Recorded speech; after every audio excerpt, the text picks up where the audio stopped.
क्या आप जानते हैं कि जिस कोरोना वायरस की वजह से आप हम सब खौफ के साए में जी रहे हैं, वो वायरस चीन के लालच का ही नतीजा है। दरअसल जिस तरह लोहे को काटने के लिए लोहे की जरूरत होती है, उसी तरह वायरस को भी वायरस से ही मारा जा सकता है। वुहान की जिस लैब से कोरोना वायरस फैला, उसमें चीन के वैज्ञानिक वैक्सीन बनाने के लिए रिसर्च कर रहे थे। रिसर्च के दौरान वायरस लैब से लीक हुआ और सबसे पहले उसने चीन को ही डसा। चीन ने दावा किया था कि लैब में सार्स का इलाज ढूंढा जा रहा था। सार्स कोरोना की तरह की ही बीमारी है, जिसने 2003 में करीब 1000 लोगों की जान ली थी। जरा सोचिए, जो चीन करीब 2 दशक में सार्स की वैक्सीन नहीं बना सका, वो कोरोना का इलाज ढूंढ सकता है।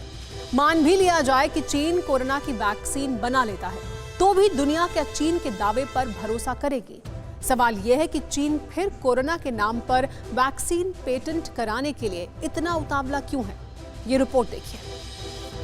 ये भीड़, ये हंगामा और ये मारामारी वुहान में एक विदेशी कंपनी के बाहर हो रही थी। ये भीड़ कंपनी में काम करने वाले कर्मचारियों की है, जो लॉकडाउन से पहले इसी कंपनी में काम करते थे। वुहान में लॉकडाउन खुलने के बाद कंपनी बंद हो चुकी, इसलिए कंपनी में काम करने वाले हजारों लोग बेरोजगार हो चुके हैं।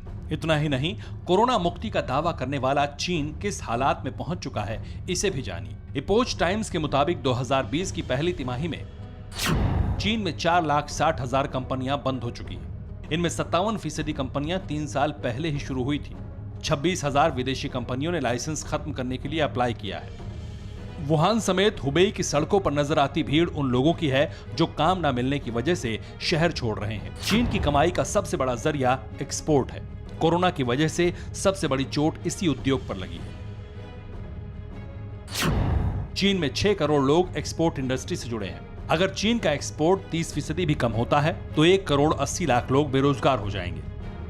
कोरोना की वजह से चीन में बड़ी कंपनियों के साथ ही छोटे उद्योग भी खत्म होने की कगार पर पहुंच चुके हैं। ये वजह है कि चीन अब कमाई के नए तरीके तलाश रहा है। कोरोना वायरस की वैक्सीन को लेकर चीन के पेटेंट वाले पाप की वजह भी यही है। कोरोना वायरस की दवाइयों का पेटेंट कर रही है, चीन कर रही है, तो कोई भी व्यक्ति या कोई भी कंट्री दुनिया की बिना चीन के या बिना उस आदमी के जिसका इसमें पेटेंट है या उस कंपनी का जिसका इसमें पेटेंट है, उसकी परमिशन के बिना ना उस दवाई को बना सकती है, ना उस दवाई को बेच सकती है। दुनिया जानती है चीन किस तरह कॉपी कर, कैसे और देशों की कामयाबी पर अपने नाम का ठप्पा लगाता रहा है। चीन आज दुनिया में सबसे ज्यादा पेटेंट कराने वाला देश है। पिछले 4 दशक के इस ग्राफ को देखिए और अंदाजा लगा लीजिए कि कैसे 1980 के बाद चीन ने दुनिया के बाजार पर कब्जा करने की साजिश रची। 1985 में पेटेंट कराने के मामले में 15वें नंबर पर रहने वाला चीन आज जापान, अमेरिका, रूस समेत सभी तरक्की पसंद मुल्कों को पीछे छोड़कर पहले पायदान पर है।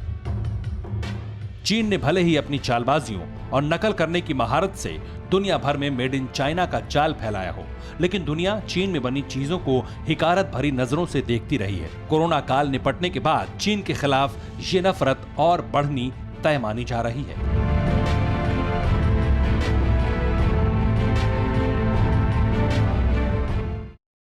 ऋषिकेश से ऐसी तस्वीरें आपने कभी नहीं देखी होंगी। नदी में तैरती मछलियां तक साफ नजर आने लगी हैं। ऋषिकेश में गंगा का पानी पीने लायक साफ हो चुका है। कोरोना महामारी के बहाने इंसान को इस बात का एहसास हो गया है कि कुदरत के साथ बैलेंस बनाने के लिए कुछ करने की नहीं, बल्कि कुछ ना करने की जरूरत है। कुदरत खुद ही अपने आप को ठीक कर सकती है। इसी तरह की एक और तस्वीर अंतरिक्ष से आई है। European centre for medium range weather forecast के मुताबिक इतिहास में ओजोन लेयर में हुआ सबसे बड़ा छेद अब भर गया है। दुनिया में बड़े पैमाने पर इंडस्ट्रियल एक्टिविटी बंद है। जहरीला धुआं निकालने वाली चिमनियां खामोश हैं। यही वजह है कि ओजोन लेयर में 10 लाख वर्ग किलोमीटर में फैला सबसे बड़ा छेद अब भर चुका है। ओजोन लेयर को धरती की ढाल कहा जाता है। ये लेयर धरती पर खतरनाक अल्ट्रा वायलेट किरणों को आने से रोकती है।